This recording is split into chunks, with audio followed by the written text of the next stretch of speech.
پہلے سے ماں کا کام کرنا تھا۔ کچھ دیر بعد اشر لفٹ میں سوار ہوا نیچے آ رہا تھا، مصروف، بے نیاز سا۔ لفٹ کے دروازے لوبی پر جا کے کھلے تو وہ باہر نکلا، پھر یکایک رک گیا۔ سامنے سے بارش میں بھیگتا ایڈم آتا دکھائی دے رہا تھا۔ انداز سے لگتا تھا وہ ابھی ابھی عمارت میں داخل ہوا ہے۔ سر، ہانپتا کانپتا اس کے پاس پہنچا تو اشر نے آئی برو بھینچ کے ناگواری سے اسے دیکھا۔ کیا ایک چھتری تک نہیں ہے تمہارے پاس؟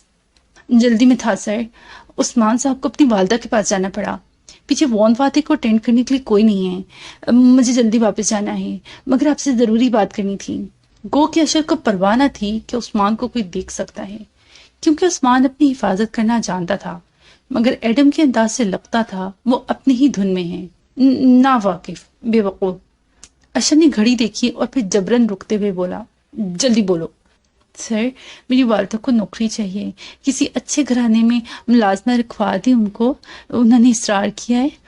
عزت نفس پہ پیر رکھ کر اس نے کہہ دیا، وہ صفائی ستھرائی گارڈننگ سب کام جانتی ہیں، اور کھانا پکانا جانتی ہیں، خاص چینی طرز کا کھانا۔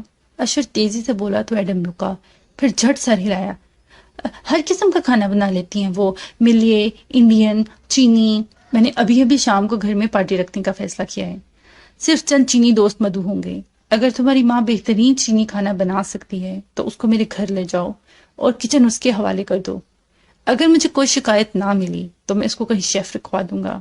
پھر ہاتھ جھلا کے ہٹنے کا اشارہ کیا تو ایڈم ہکا بکا سا ہٹ گیا۔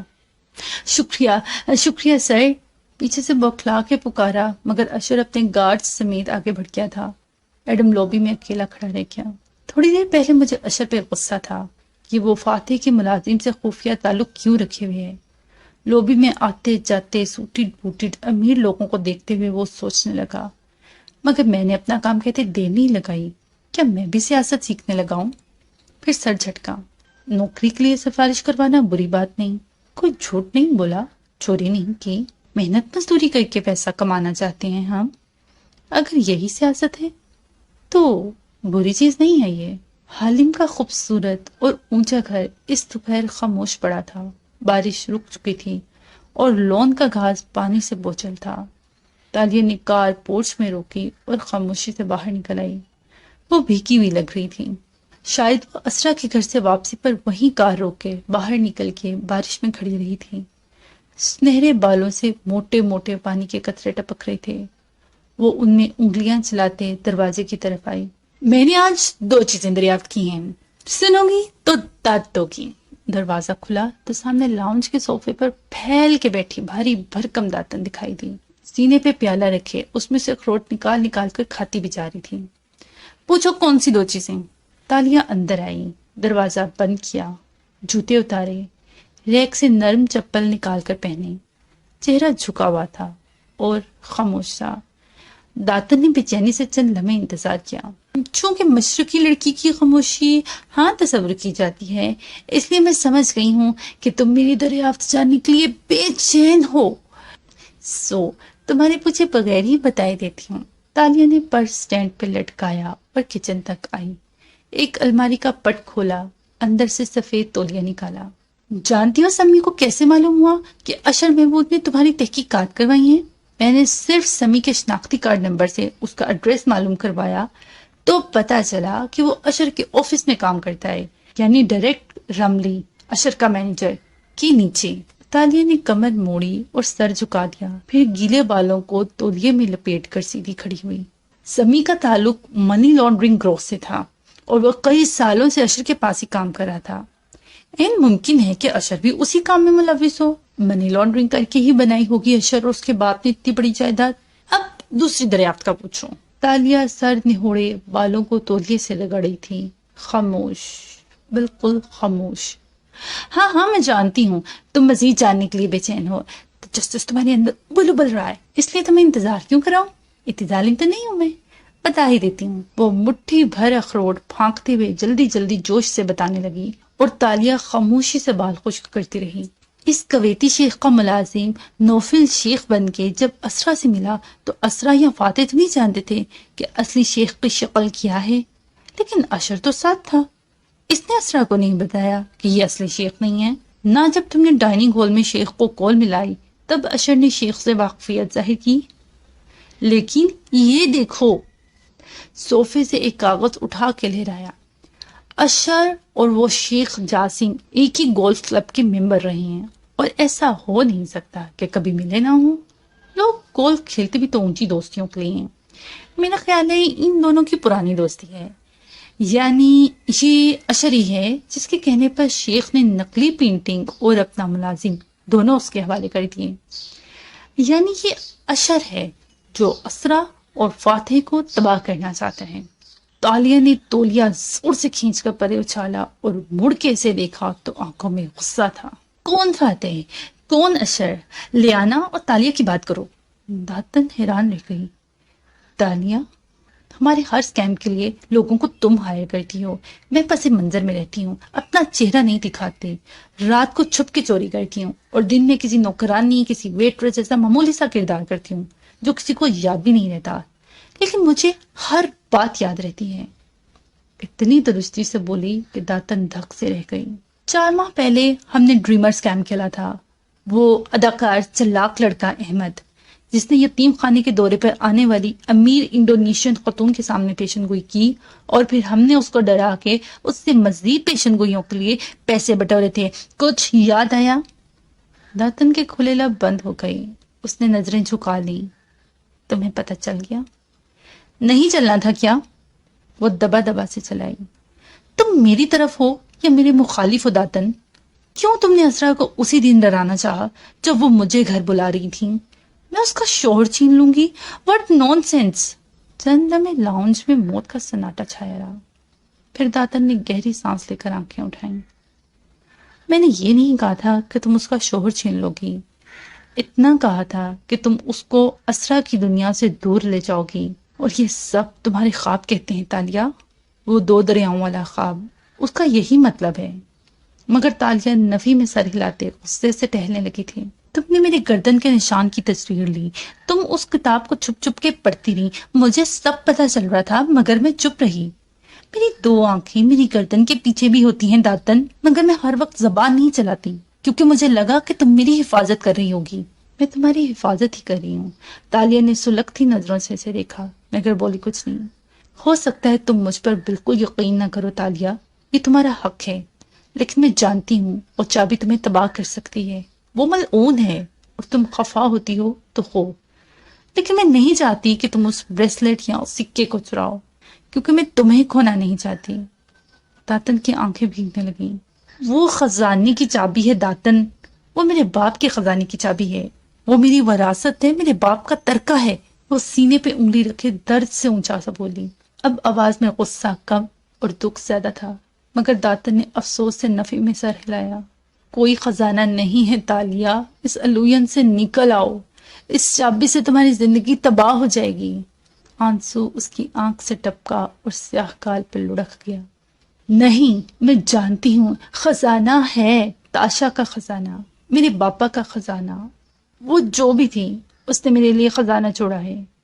ایڈم اور میں اس کے قریب پہنچنے والے تھے، میرے خواب غلط نہیں ہوتے، تم میرے راستے میں رکاوٹ کیوں بن رہی ہو؟ وہ غصے اور دکھ سے بولی تو داتن اٹھ کھڑی ہوئی، میز پہ رکھا جار اٹھا لیا جس میں خستہ بسکٹ جھلک رہے تھے۔ تم نے خواب میں کوئی خزانہ نہیں دیکھا؟ کیا تم نے دیکھا؟ نہیں نا، لیکن تم نے 2 دریا دیکھے، تم نے ہما پرندے کو دیکھا، اس کا مطلب حکومت یا طاقت نہیں ہے، یہ شکار بازوں کے نشان ہیں، تم شکار بازوں میں سے ہو، اور وہ اچھے لوگ نہیں تھے تالیہ، یہ اچھی چیزیں نہیں ہیں، لیکن اگر تم اتنی ہی کنونس ہو کہ خزانہ وجود رکھتا ہے تو تم اس کو ڈھونڈو، میں رکاوٹ نہیں بنوں گی، لیکن کنویں میں چھلانگ لگانے میں اپنی دوست کی مدد بھی نہیں کروں گی۔ تالیہ اسے انہی خفا نظروں سے دیکھتی رہی اور وہ کہتی گئی، البتہ تمہارے راستے کی دوسری رکاوٹوں کو میں تم سے دور کرتی رہوں گی، جیسے سمی، اور یہ بسکٹ کھا لینا اور جار کا ڈھکن بند کر کے رکھنا، نمی گھس جائے تو ذائقہ خراب ہو جاتا ہے۔ تالیہ نے جواب نہیں دیا، بس صوفے پہ بیٹھی اور کشن گود میں رکھ لیا، پھر چہرہ موڑے خفکی سے دوسری طرف دیکھنے لگی۔ جانتی ہوں دوستی کا سب سے تکلیف دہ لمحہ کون سا ہوتا ہے؟ جب دوست کچھ غلط کر رہا ہو، اگر نہ روکا تو دوست تباہ ہوگا، روکا تو دوستی۔ مجھے نہیں معلوم اس لمحے میں کس کو چننا چاہیے، دوست کو یا دوستی کو۔ اتنا کہہ کر اس نے جار میز پر رکھا اور دروازے کی طرف بڑھ گئی۔ دروازہ بند ہونے کی آواز آئی تو تالیہ نے خفا نظریں موڑ کے کھڑکی کو دیکھا۔ داتن باہر لون عبور کرتی نظر آ رہی تھی۔ وہ چند لمحے بیٹھی رہی، ایک دو دفعہ چار کو تندہی سے دیکھا بھی۔ پہلے اپنے بیٹے کو دینے لگی ہوگی، پھر آخری وقت ارادہ بدل کر مجھے یاد کیا ہوگا، اور منہ موڑ دیا۔ کچھ دیر مزید گزری، پھر وہ تیزی سے آگے جھکی، جار اٹھایا، کھول کے گود میں رکھا اور بسکٹ نکال کے چکھا۔ یہ بسکٹ موٹی نے یتیم خانے والی حرکت سے پہلے بنائے ہوں گے، یہ حلال ہیں، میں کھا سکتی ہوں۔ اور اسی طرح خفتی سے ایک ایک بسکٹ کو ترنے لگی۔ چہرہ ہنوز سرخ دہک رہا تھا اور گیلے سنہرے بال شانوں پہ بکھرے تھے۔ اسے داتن پہ بہت سارا غصہ تھا، اور حالم کے گھر سے میلوں دور اپنے آفس میں کھڑا مسکرا کے ملاقاتیوں سے مصافحہ کرتا وون فاتح ان کو الوداع کہہ رہا تھا۔ وہ افراد باہر نکلے تو وہ تک کان سے اپنی کرسی پہ گرا، ٹائی کی نوٹ قدرے ڈھیلی کی اور موبائل اٹھا لیا، ساتھ ہی اینک ناک پہ جمائی اور سکرین روشن کی۔ بیسیوں پیغامات، ای میلز۔ وہ میکان کے انداز میں ایک ایک کھولتا گیا، دفعتاً ایک ای میل پہ ٹھہرا۔ ہدا، سر میری اشر کے متعلق سٹوری نہیں چھاپی گئی اور مجھے نوکری سے بھی نکال دیا گیا، کچھ کیجئے، یہ سب اس سٹوری کی وجہ سے ہوا ہے جو آپ نے مجھے دی تھی۔ فاتح کی انگلیاں پیڈ پر چلنے لگی۔ کون سی سٹوری؟ سپاٹ چہرے کے ساتھ اس نے لکھا، سر آپ نے جو مجھے ہنٹ دیا تھا اشر کے بارے میں اس کی بات کر رہی ہوں۔ کون سا ہنٹ؟ سوری ہدا، مگر مجھے نہیں معلوم تم کیا کہہ رہی ہو۔ حیرت سے لکھا جملہ اس نے بھیجا تو چہرہ شانت تھا۔ چند لمحے بعد ہی جواب موصول ہوا تھا۔ یا اللہ، اب سارے سیاستدان ایک سے ہوتے ہیں۔ آپ دیکھیے گا اب میں کیا کرتی ہوں۔ فاتح نے چائے کا گھونٹ بھرتے ہوئے خدا کا جواب پڑھا اور اگلی میلز دیکھنے لگا۔ چہرہ بالکل مطمئن اور پرسکون تھا۔ سپہر ڈھلی تو کوالالمپور کے خوبصورت آسمان کو بادلوں نے راستہ دے دیا اور خود دور چھٹ گئی۔ خوشگوار ٹھنڈی شام اونچی عمارتوں والے شہر پر اترنے لگی۔ ایسے میں اشر محمود کے شاہانہ قلعے میں اچانک منعقد کی جانے والی دعوت کے ہنگامے جاگنے لگے۔ سرخ رنگ جو چینیوں سے منسلک تھا لون میں کیٹرنگ میں ہر جگہ نظر آ رہا تھا۔ اندر قلعے کے کچن میں جھانکو تو چند باوردی ملازم کام کرتے دکھائی دے رہے تھے۔ اشتہا انگیز کھانوں کی مہک سارے میں پھیلی تھی، اور ایک کاؤنٹر کے ساتھ کھڑی ایڈم کی ماں ایپرن، ٹوپی اور دستانے پہنے توام سے سجی ایک ڈش کو سجانے میں مصروف تھی۔ چند میل دور وون فاتح کی رہائش گاہ پر بھی شام اترنے کو بے تاب نظر آتی تھی۔ اپنے کمرے کے ڈریسر مرر کے سامنے کھڑا فاتح اپنے عکس کو دیکھتا ٹائی کی نوٹ باندھ رہا تھا۔ ایک نظر گھڑی پر بھی ڈالی، دیر ہو رہی تھی۔ تبھی دروازہ دھاڑ سے کھلا اور اسرا آندھی طوفان کی طرح اندر آئی۔ فاتح نے ایک نظر عکس میں اسے اپنے عقب میں دیکھا۔ وہ زرد لباس، میک اپ اور جوڑے میں تیار نظر آتی تھی، مگر چہرہ غصے سے لال بھبوکا ہو رہا تھا۔ ایش کا فون آیا تھا۔ فکر نہ کرو، ہم وقت پر پہنچ جائیں گے، میں ابھی تو گھر آیا ہوں۔ ٹائی کو بل دے کر باہر نکالتے ہوئے وہ سادگی سے بولا، تم کس کی سائڈ پہ ہو فاتح؟ وہ بھوکی شیرنی کی طرح اس کے دائیں طرف آ کے غرائی، دونوں ہاتھ کمر پہ رکھے ہوئے تھے۔ باریسا نیشنل کی۔ وہ آئینے کی طرف متوجہ رہا۔ تو اگر میرے بھائی کا لحاظ نہیں کرنا تھا تو باریسا نیشنل کے رکن کا تو کر لینا تھا۔ تم نے کیسے صحافی سے کہہ دیا کہ وہ اشر کے خلاف خبر لگائے؟ وہ درد سے دبا دبا چلائی، میں نے کسی کو کوئی خبر لگانے کو نہیں کہا۔ اس نے گھڑی اٹھائی اور کلائی میں باندھنے لگا۔ مگر تم نے اسے ذلیل کرنے کی کوشش کی ہے فاتح۔ اس کی آنکھیں سرخ انگارہ ہو رہی تھیں۔ ایک خبر کسی کو ذلیل نہیں کر سکتی اسرا۔ میرے بارے میں ہر شام ایک سے زیادہ خبریں لگتی ہیں۔ گھڑی بند کر کے اس نے کف لنکس اٹھائے۔ ایش کے ایمبیشنز خاک میں مل سکتے ہیں فاتح، اور میرے عزائم، میرے گولز۔ وہ کف لنکس پہنتے ہوئے چہرہ موڑ کے سنجیدگی سے اسے دیکھنے لگا۔ میں کہہ چکی ہوں تم چیئرمین کا الیکشن نہیں لڑو گے اور ہم نیلامی کے بعد یہاں سے چلے جائیں گے۔ اگر کہنے سے فیصلے ہو جاتے ہیں تو چلو میں بھی کہہ دیتا ہوں۔ دوسرا کف لنک آستین پہ نتھی کرتے ہوئے وہ نظریں اسرا پر جمائے بولا، پچھلے 6 ماہ سے جو اشر کے دوستوں نے اس کا دماغ خراب کر کے اسے میرے خلاف اٹھنے پر مجبور کیا ہے نا، اور تب سے مجھے ہر طرف جو مالی خسارہ ہو رہا ہے نا، کبھی میرے شیئرز ڈوب جاتے ہیں، کبھی مجھے مقدموں میں پھنسا کے خلاص کیا جاتا ہے، کبھی مال میں میری ہی دکانوں کو آگ لگ جاتی ہے۔ یہ مت سمجھو کہ مجھے معلوم نہیں کہ یہ کون کر رہا ہے، اور اگر میں اب تک خاموش تھا تو اس لیے کہ مجھے امید تھی اشر پلٹ آئے گا، لیکن وہ مجھے اس نہج پہ لے آیا ہے کہ مجھے اس کو ایک پیغام دینا پڑا ہے۔ وہ یہ مت سمجھے کہ میرے پاس پیسے نہیں ہیں تو میں الیکشن کمپین نہیں چلا سکتا۔ میں کسی سے بھیک نہیں مانگوں گا، مگر الیکشن بھی لڑوں گا۔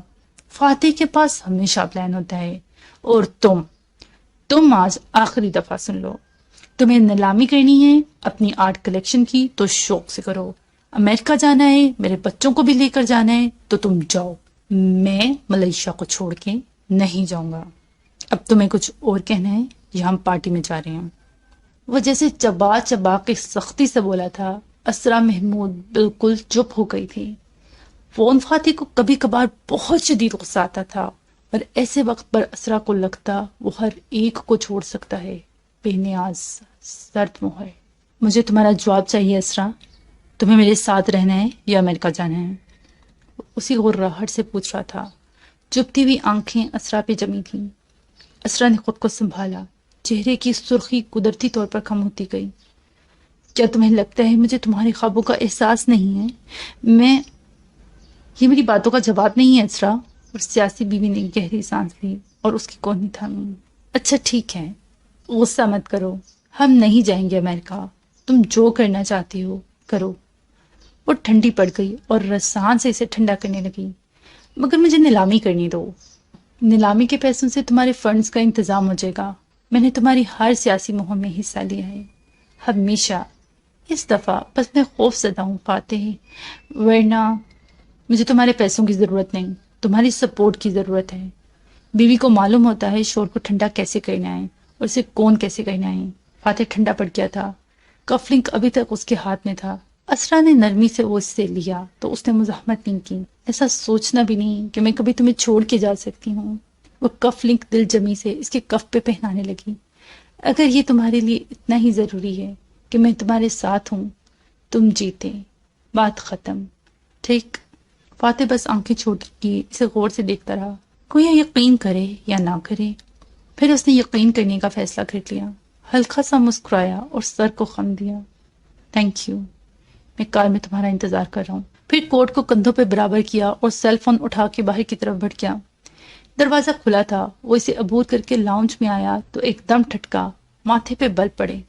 سامنے بڑے صوفے پہ ٹانگ جمائے سنہرے بالوں والی لڑکی بیٹھی تھی، سرخ چھوٹی آستین کی چینی طرز کی لمبی میکسی میں ملبوس۔ اس نے میک اپ کچھ ایسا کر کے رکھا تھا کہ شکل چینیوں کی طرح لگ رہی تھی۔ نیلے لوگوں کے نقش بھی چینیوں سے ملتے ہیں، مگر رنگت گندمی مائل یا سانولی ہوتی ہے۔ تالیاں البتہ کافی گوری گلابی سی تھی۔ فاتح کو دیکھ کے وہ سادگی سے مسکرائی اور اٹھ کھڑی ہوئی، سر کو خم دیا۔ السلام علیکم۔ وعلیکم السلام، تم ادھر؟ وہ حیران ہوا اور اسے کچھ برا بھی لگا۔ مسز اسرا نے ایمرجنسی میں بلوایا تھا، وہ کسی پارٹی میں مجھے ساتھ لے جانا چاہتی تھیں۔ وہ اس کی ناگواری دیکھ کر ذرا پھیکی پڑی، پھر جبرن مسکرائی۔ وہ آگے بڑھ گیا تو وہ بے اختیار بول اٹھی، کیا آپ بھی اس پارٹی میں جا رہے ہیں؟ فوراً زبان دانتوں تلے دبائی۔ کیا صبح والی بےزتی کافی نہیں تھی تالیہ؟ مگر یہ دل کیا کیا کروا دیتا ہے۔ ظاہر ہے، وہ بے نیازی سے کہتا آگے بڑھ گیا۔ سی یو توانکو، پھر ملتے ہیں میرے محترم۔ لبوں سے بے اختیار پھسلا تھا، بنا کسی ارادے، کسی سازش، کسی سوچ، کسی مطلب کے۔ اس لفظ پہ فاتح ٹھہرا، گردن موڑ کے اسے دیکھا۔ وہ سامنے سے آتی اسرا کی طرف بڑھ گئی تھی اور اب مسکرا کے اس سے مل رہی تھی۔ سنہرے بال چہرے کے ایک طرف ڈال رکھے تھے اور کانوں سے سرخ اویزے لٹک رہے تھے۔ اسرا مسکراتے ہوئے اسے اشر کی پارٹی کا بتا رہی تھی، جس پہ اشر نے اسے خاص الخاص مدعو کیا تھا۔ فاتح یوں ہی اسے دیکھے گیا۔ توانکو، وہ لفظ اتنی محبت اور عقیدت لیے ہوئے تھا کہ اس کی باز گشت لمحے بھر کو سارے گھر میں پھیل سی گئی۔ توانکو، میرے آقا، مائی لارڈ۔ بس ایک لمحے کے لیے فاتح نے اسے ذہن میں دہرایا، پھر سر جھٹک کے آگے بڑھ گیا۔ توانکو ایک قابل احترام ٹرم ہے جو ملے اللہ کے لیے بھی استعمال کرتی ہیں اور کسی محترم کے لیے بھی، جیسے میرے آقا، میرے مالک کہنا۔ ایڈم، باہر نکلتے فاتح نے برے موڈ کے ساتھ ایڈم کو پکارا۔ تم میری کار چلاؤ، ہم پہلے جائیں گے، بیگم صاحبہ اپنے مہمان کے ساتھ دوسری کار میں آئیں گی۔ اس کا موڈ خراب ہو گیا تھا، وہ اتنی بری کیوں لگتی تھی اسے۔ ایڈم نے جھٹ چابی تھام لی۔ راستے میں فاتح خفکی سے باہر دیکھتا رہا۔ وہ ہمیشہ سنبھلا ہوا اور پرسکون رہتا تھا، سوائے جب اسے بہت زور کا غصہ آتا۔ لیکن یہ لڑکی، یہ ان دونوں میاں بیوی کی لڑائی کے وقت ان کے کمرے کے باہر بیٹھی تھی۔ یہ بات اسے بہت غیر آرام دہ کر رہی تھی۔ شاید صرف یہی بات تھی، یا شاید اس کو دیکھ کے آریانہ یاد آتی تھی۔ آریانہ کو وہ اچھی لگی تھی، اتنی کہ وہ کتنے ہی دن اس کے بارے میں باتیں کرتی رہتی تھی۔ سنہرے بالوں والی تاشا اگاپوا۔ ایک سوال پوچھوں سر؟ ایڈم کی آواز نے اسے سوچ سے باہر نکالا۔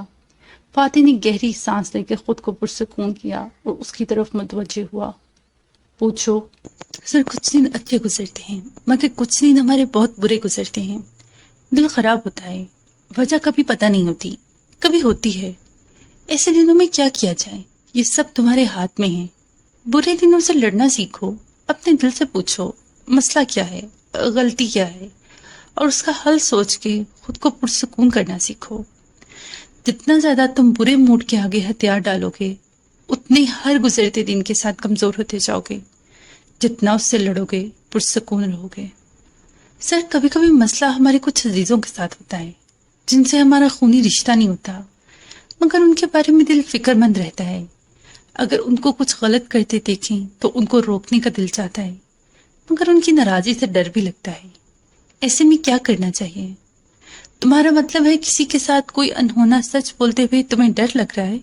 فاتح اب کھڑکی سے باہر بھاگتی عمارتیں دیکھ رہا تھا۔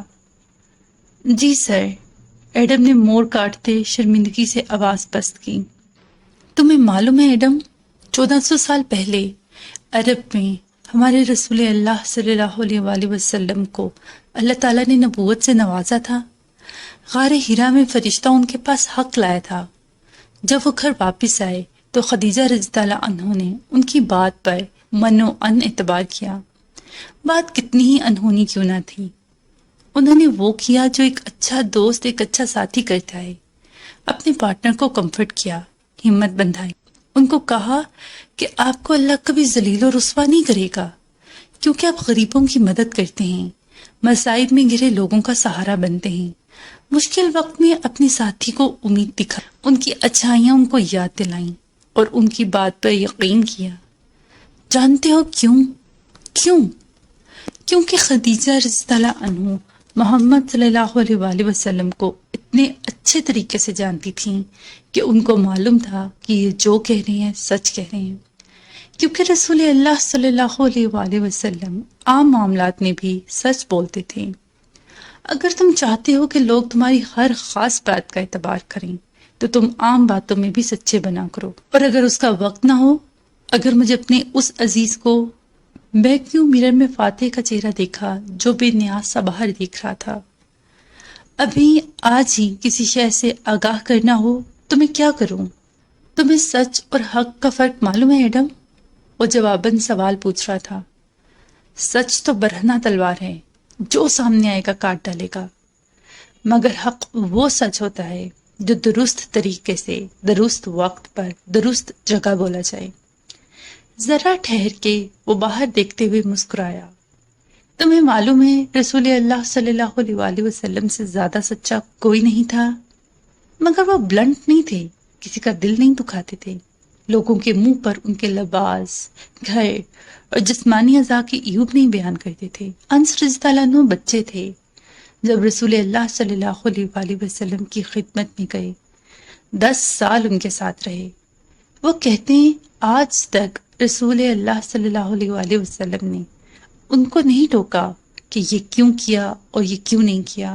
ہم لوگ ایسے نہیں کرتے، خود میں ایسے نہیں کر پاتا، بول دیتا ہوں، بعد میں سوچتا ہوں سامنے والے کا دل دکھا دیا، مگر بہرحال تم نے پوچھا ہے تو تمہیں درست بات بتاؤں گا۔